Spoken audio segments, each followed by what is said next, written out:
السلام علیکم guys, what's up, سب کا کیا حال چال ہے؟ یہ جو آج کی میں ویڈیو بنا رہا ہوں یہ خاص کر ان لوگوں کے لیے ہے جنہوں نے ابھی شادی کرنی ہے یا عنقریب جن کی شادی ہونے والی ہے، بے شک وہ لڑکا ہے یا بے شک وہ لڑکی۔ یہ جاننا، یہ باتیں جو میں آپ کو بتانے لگا ہوں، یہ جاننا بہت زیادہ لازمی ہے آپ لوگوں کے لیے۔ میں وش کرتا تھا کہ کاش یہ باتیں مجھے پہلے کوئی اور بتاتا، پر کچھ چیزیں ایسی ہوتی ہیں جو آپ کو لائف ٹائم سے گزرتے گزرتے اسٹیپ بائی اسٹیپ آپ کو خود لیسنز دیتی ہے۔ ہمارے معاشرے کے اندر جو شادی کا کانسیپٹ ہمیں دیکھنے کو ملتا ہے وہ بہت زیادہ ڈفرینٹ ہے ایکچوئل شادی کے مقصد سے۔ فار ایگزامپل، جیسے ہم پہلے پیسہ کماتے تھے اپنا پیٹ پالنے کے لیے، اور آج ہم پیسہ کماتے ہیں اپنی خواہشات پوری کرنے کے لیے، دونوں چیزوں میں بہت ڈفرینس آ گیا۔ ظاہر ہے with the passage of time ہمارا سوچنے کا، ہر چیز کو سوچنے کا طریقہ، اسے فلٹر کرنے کا طریقہ، فیصلے لینے کا طریقہ کافی زیادہ چینج ہو چکا ہوا ہے۔ جیسے انسان لائف کے اندر بہت زیادہ فیصلے لیتا ہے، جیسے اپنی جاب کا فیصلہ لیتا ہے، اپنی اسٹڈی کا فیصلہ لیتا ہے، موو آن کرنے کا فیصلہ لیتا ہے، اپنی زندگی میں کوئی بھی فیصلہ لیتا ہے، ان سارے فیصلوں میں سب سے زیادہ امپورٹنٹ جو میری نظر کے اندر فیصلہ ہے وہ ہے شادی کا فیصلہ لینا۔ ہمارے معاشرے کے اندر جو چیز پائی جاتی ہے کہ لڑکا سمجھتا ہے کہ میں ایک نوکرانی لے کے آؤں گا جو میرے ماں باپ کی خدمت کرے گی، میرے بہن بھائیوں کی بھی خدمت کرے گی اور پورے کنبے کو پالے گی، اور عورت یہ سوچتی ہے کہ مجھے ایک ATM کارڈ مل جائے گا، شادی کریں گے، ہمارے ارد گرد جو کوئی بڑا فنکشن شادی کا ہوا تھا، ہمارا مقصد یہ ہے کہ کمپیئر کر کے اپنے آپ کو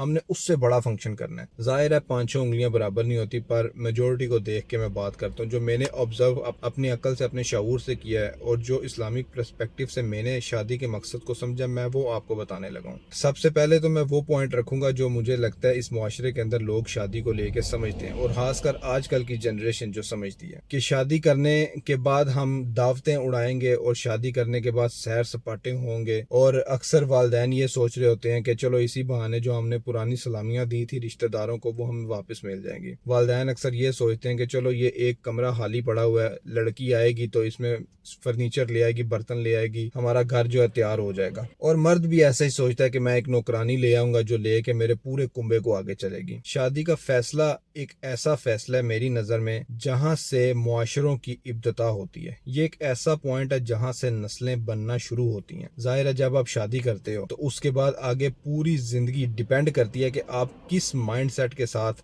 اپنی شادی کو لے کے چلو گے۔ اگر آپ کلچرل اور وہی معاشرے کی بتائی ہوئی باتوں کو لے کے شادی کو دیکھو گے تو ظاہر ہے کہ کچھ عرصے کے بعد آپ کی شادی انہی لوگوں کی طرح ہو جائے گی جو بھیڑ بکریوں کی طرح 99% پاکستان میں، انڈیا میں، ہمارے سب کانٹیننٹ کے اندر جو شادی شدہ رشتہ پایا جاتا ہے، وہی ماں باپ کے ساتھ لڑائیاں، وہی بہن بھائی کے ساتھ لڑائیاں، وہی طلاقوں کی وجوہات، اور آپ لوگ دیکھو گے ان ساروں کے اندر بالکل ایک سیم تھیم پایا جاتا ہے۔ شادی ہوتی ہے، اس کے بعد ماں باپ کے ساتھ جھگڑا ہونا شروع ہوتا ہے، بہن بھائیوں کے ساتھ جھگڑا ہوتا ہے، ماں باپ یا بہن بھائیوں کے کہنے پہ طلاق دے دی جاتی ہے، عورت وہی ڈیمانڈ کرتی ہے جو باقی عورتیں اپنے خاندانوں سے یا اپنے گھر والوں سے ڈیمانڈ کرتی ہے۔ تقریباً 99% ان کے اندر وہی سیم تھیم ریپیٹ ہو رہا ہوتا ہے، اور ایسا کیوں ہے؟ وہ اسی وجہ سے ہے کیونکہ یہ سیم مائنڈ سیٹ کو پیچھے سے لے کے چل رہے ہوتے ہیں۔ ماں باپ نے جو کیا ہوتا ہے وہی وہ اولاد کو بتاتے ہیں، معاشرے کو دیکھتے ہیں، دیکھا دیکھی یہ ایسے ہی نسلیں چلتی رہتی ہیں۔ اور آج میں جو آپ لوگوں کو بتانا چاہ رہا ہوں، خاص کر اپنی نیو جنریشن کو، اب ایک انسان سوچے، وہ کہے کہ مجھے کیا فرق پڑتا ہے معاشرے کو میری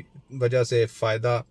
پہنچ رہا ہے یا نقصان پہنچ رہا ہے، میں تو کوئی بھی رول پلے نہیں کرتا، میں تو ایک عام سا آدمی ہوں۔ ایک انسان ہونا، اور اس کے بعد اگر آپ مسلمان ہیں تو آپ کے اوپر ڈبل ذمہ داری عائد ہو جاتی ہے جو اللہ پاک نے آپ کو دی ہے، کیونکہ ایک انسان صرف اپنے آپ کے لیے سوچتا ہے، پر ایک مسلمان وہ اپنے آپ کے لیے بھی سوچتا ہے اور اپنے معاشرے کے لیے بھی سوچتا ہے۔ ایک مسلمان ہونے کا مطلب یہ ہے کہ آپ کے ارد گرد سراؤنڈنگ میں جتنے بھی لوگ ہیں، آپ کے اوپر ان کی ذمہ داری عائد ہوتی ہے کہ ان کو بھی آپ نے کیسے انفلوئنس کرنا ہے۔ تو یہ بہت زیادہ لازمی ہے کہ آپ اپنی لائف کے اندر جو بھی ڈیسیجن لیں گے اس کا دوسروں کے اوپر کیا اثر پڑتا ہے، کیا آپ ان کے لیے مثال بن رہے ہیں، کیا آپ وہ 1% میں آتے ہیں کہ جو ایک مثال قائم کر سکے، آنے والے لوگوں کے لیے آسانیاں پیدا کر سکے۔ جیسے کہ ہم دیکھتے ہیں ٹیک ورلڈ کے اندر، ٹیکنالوجی کے اندر ایک نیو انوویشن آتی ہے، جیسے کہتے ہیں نا، ضرورت ایجاد کی ماں ہے۔ ہر ضرورت کی ایک ایجاد ہوتی ہے، وہ ایجاد اسی لیے ہوتی ہے کہ وہ ضرورت کو فل کیا جا سکے، انسانوں کے لیے آسانی پیدا ہو سکے۔ اسی طرح ہم لائف کے اندر بھی کچھ ایسے کام کر سکتے ہیں جن سے آنے والے لوگوں کے لیے آسانی پیدا ہو سکے۔ امپورٹنٹ یہ ہے کہ آپ کی